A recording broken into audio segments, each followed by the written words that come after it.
Hi, my name's Jenny. I had recorded a video, I guess last year sometime about tactile avoiding and proprioceptive seeking and therapy methods for that.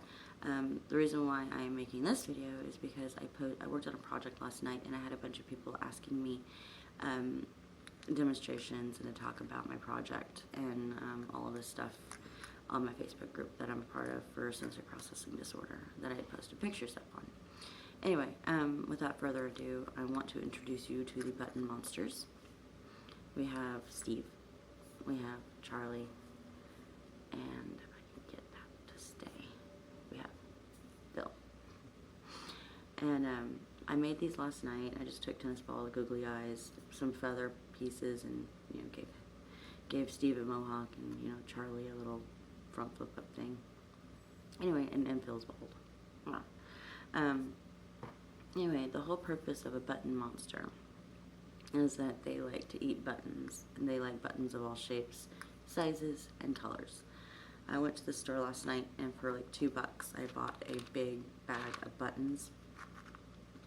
And the good thing about these are, you got, big red buttons, but then you also have these super, super tiny, if I can find a little tiny red button.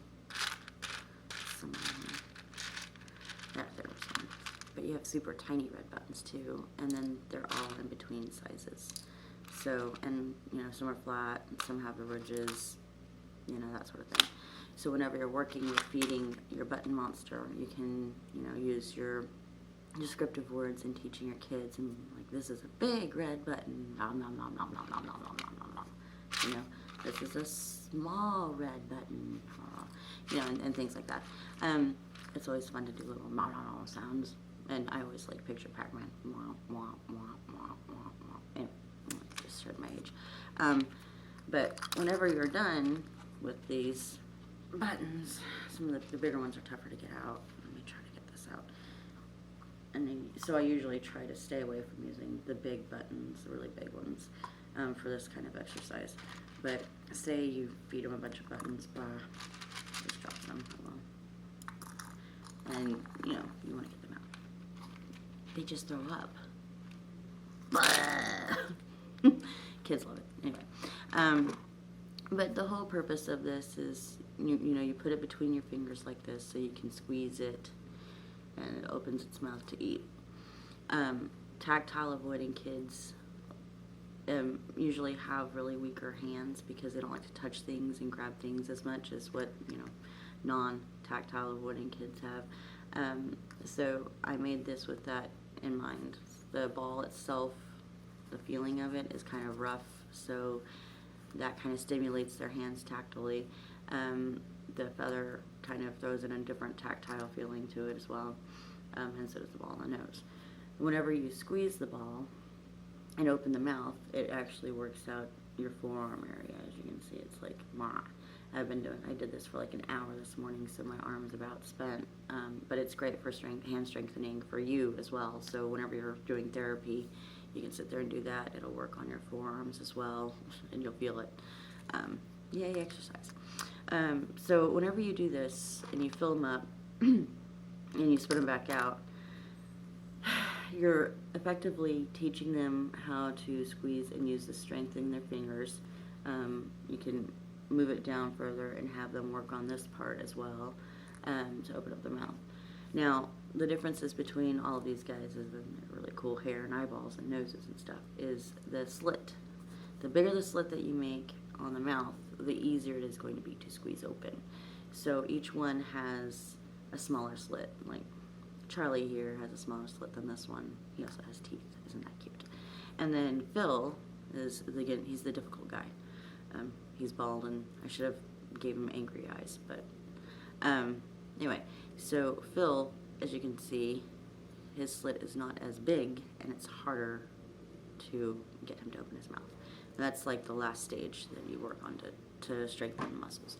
So start off with a big slit, like Steve-O here, and then, once they get really good at like, and they're kind of like, you can tell that they need to progress on, to move up to something like Charlie here.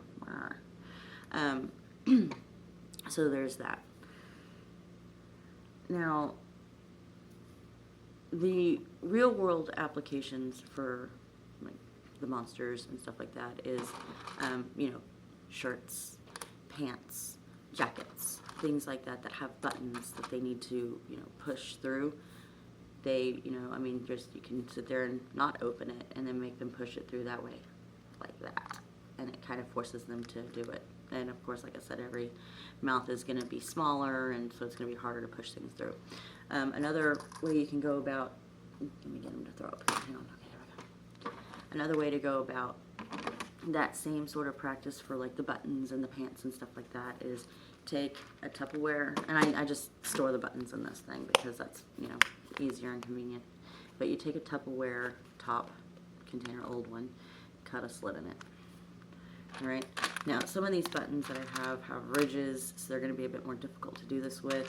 So for practicality purposes and showing you, I just threw a button, making one of these videos that I had to erase because I threw buttons and that wasn't very cool. So you put the lid on it after emptying out the buttons, however much you want to do. And then you take the button and you push down and then have them kind of push it in like that. Okay. Now, it's important that you put the button in the palm of their hand, like that, open-handed, and then make them close their hand on it, and not let them use their other hand to pick it out and to put it in their fingertips. They need to learn how to roll it up, fine motor skills to get it to their fingertips in order to put it in the thing. So anytime that you're doing that, make sure you put it in the palm of their hand, they roll up, and then they do this. Now, the ridges are difficult, and they will probably get frustrated. So it's good to have the ridge buttons that I just dropped. Again, I can't seem to keep track of everything, but once they get really good at the buttons that don't have ridges, that are really easy to go, you can upgrade up to the ridge buttons because it makes it a little bit more trickier to get into the slit.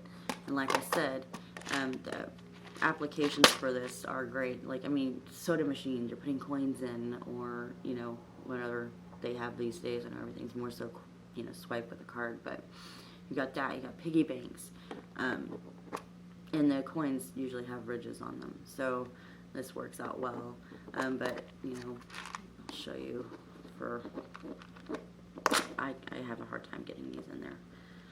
There we go. But yeah, so then you just push it in there. Wow. So you can do that for pickup time. It's a great game, and it kind of does the same thing as one of your button monsters, but it's got a little bit more of a resistance than the button monster will. Do that. So anyway, so there's that. And hi, Cat. Cat made an appearance. She wants to be famous. So if you guys have any more questions, feel free. I'll leave my comments open. I don't really do YouTube a whole lot, and I really am terrified of making videos and being on the internet. So please be nice. Other than that, if you have any questions, like I said, please leave them in the comments and I'll get back to them. If you want to go and find me on like my Facebook or something and ask me a question there, that's opening myself up for a lot, and that's okay, but whatever. You can find me in some of those sensory processing disorder groups for that. But anyway, I guess we'll go be done, and we'll try to keep the cat from eating the balls because they keep trying to eat Charlie and Steve and Phil.